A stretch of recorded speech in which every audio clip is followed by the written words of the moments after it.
زندگی میں کو 23 سال میں یہ مہینے بار بار آئے.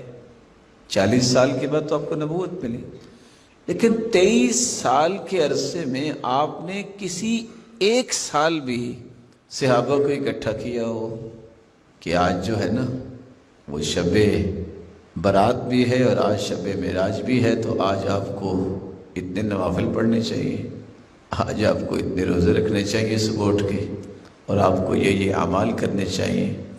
امت کو اس بات کا حکم نہیں دیا.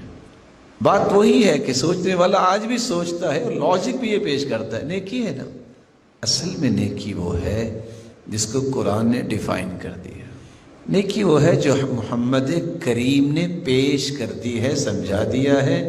جس کا تذکرہ قرآن و حدیث میں نہیں ہے وہ نیکی نہیں بن سکتی، کیونکہ نیکی کا معیار اور پیمانہ ہی دو چیزیں ہیں. ترکت فیکم امرین لن تضلوا ما تمسکتم بہما کتاب اللہ و سنت رسولہ. لوگوں میں تمہیں دو چیزیں چھوڑ کے جا رہا ہوں، ایک اللہ کا قرآن ہے اور ایک اس کے رسول کی سنت ہے. جب تک ان دونوں چیزوں کو تھامے رکھو گے تم کبھی گمراہ نہیں ہوگے. ایک بھائی محترم معزز مکرم اٹھتا ہے، دیکھیں جی قرآن کی تو آیت ہے. اللہ آپ کو سلامت رکھے میرے بھائی، یہ قرآن کی آیت کس پہ نازل ہوئی؟ محمد کریم پہ. سب سے پہلے کنہوں نے سنی؟ صحابہ کرام نے. یہ مفہوم ان کو سمجھ آیا جو آپ سمجھ بیٹھے ہیں؟ دیکھیں جی قرآن کہہ رہا ہے اِنَّا أَنزَلْنَاهُ فِي لَيْلَةٍ مُبَارَكَةٍ، ہم نے برکت والی رات میں قرآن اتارا ہے. فِيهَا يُفْرَقُ كُلُّ أَمْرٍ حَكِيمٍ. میرے معزز میرے محتشم، قرآن کی آیت تو آپ نے صحیح پڑھی ہے. جو مفہوم آپ نکالنے جا رہے ہیں کسی صحابی کو بھی سمجھ آیا؟ 1,44,000 صحابہ حجۃ الوداع کے موقع پہ تھے اور آپ نے سب کو مخاطب کر کے فرمایا الا هل قد بلغت، کیا میں نے پہنچا دیا؟ سب نے کہا کہ آپ نے اللہ کا دین ہمیں پہنچا دیا. پھر اللہ کے رسول نے اپنے رب کو بھی گواہ بنایا، اللہم اشہد فانی قد بلغت، اللہ گواہ رہنا میں نے سارا دین پہنچا دیا. نبی کریم صلی اللہ علیہ وسلم نے تو دین سارا پہنچا دیا.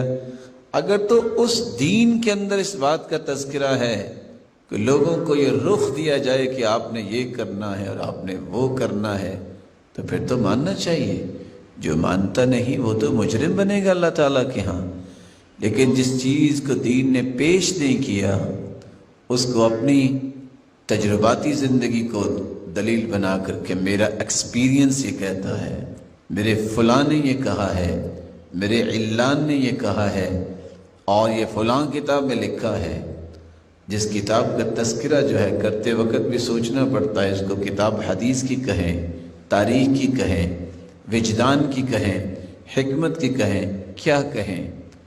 تو یہ ہمیشہ انسان اپنے آپ کو راہ راست سے دور رکھے گا جو قرآن و سنت سے اعراض کرتے ہوئے کسی اور چیز کو پیمانہ بناتا ہے. اب قرآن مجید نے یہ فیصلہ کر دیا ہے شہر رمضان الذی انزل فیہ القرآن، رمضان کا مہینہ وہ ہے جس میں قرآن کو نازل کیا گیا. انا انزلناہ فی لیلۃ القدر، ہم نے قرآن کو نازل کیا لیلۃ القدر میں. انا انزلناہ فی لیلۃ مبارکہ، ہم نے قرآن کو نازل کیا برکت والی رات میں. اب ان تینوں چیزوں کو جمع کیجیے. قرآن مجید لیلۃ القدر میں نازل ہوا جو برکت والی رات ہے جو رمضان میں ہوتی. لیلۃ القدر کس مہینے کی رات ہے؟ میں تھوڑا سا جواب چاہوں گا. کس مہینے کی رات؟ ہو سکتا ہے رجب میں آئے، شعبان میں آئے. یہ کتنی کامن سینس ہے کہ قرآن اللہ تعالیٰ نے لیلۃ القدر میں نازل کیا اور وہ برکت والی رات ہے اور وہ رمضان میں ہوتی ہے. وہاں اگر یہ مفہوم نکال لیا جائے کہ آج اللہ تعالیٰ جو ہے وہ اتریں گے، نزول فرمائیں گے، اور جو جو جاگرا ہوا اس کو برات مل جائے گی، گناہ معاف ہو جائیں گے. صحیح بخاری کی روایت ہے ينزل ربنا تبارك وتعالى كل ليلة إلى السماء الدنيا حين يبقى ثلث الليل الآخر اللہ ذوالجلال تو ہر رات جب تہائی حصہ رات کا رہ جاتا ہے آسمان دنیا کی طرف نزول فرماتے ہیں۔ صحیح بخاری کی روایت اور صحیح مسلم کی روایت بتا رہی ہے کہ اللہ ذوالجلال ہر رات نزول فرماتے ہیں، اور یہاں ایک رات کی بات کو لے کے بیٹھ جاتے ہیں۔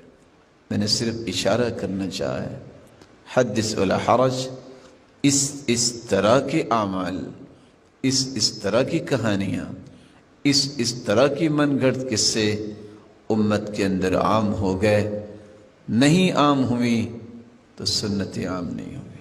اور سچ کہا کرتے تھے شیخ البانی رحمۃ اللہ علیہ کہ جب آپ سنت کو زندہ کریں گے بدعات ختم ہوں گی، جب آپ بدعت کو زندہ کریں گے ایک نئی چیز پیدا کریں گے، اس کا اثر ہمیشہ یہ ہوگا لوگ سنتوں سے اعراض کریں گے۔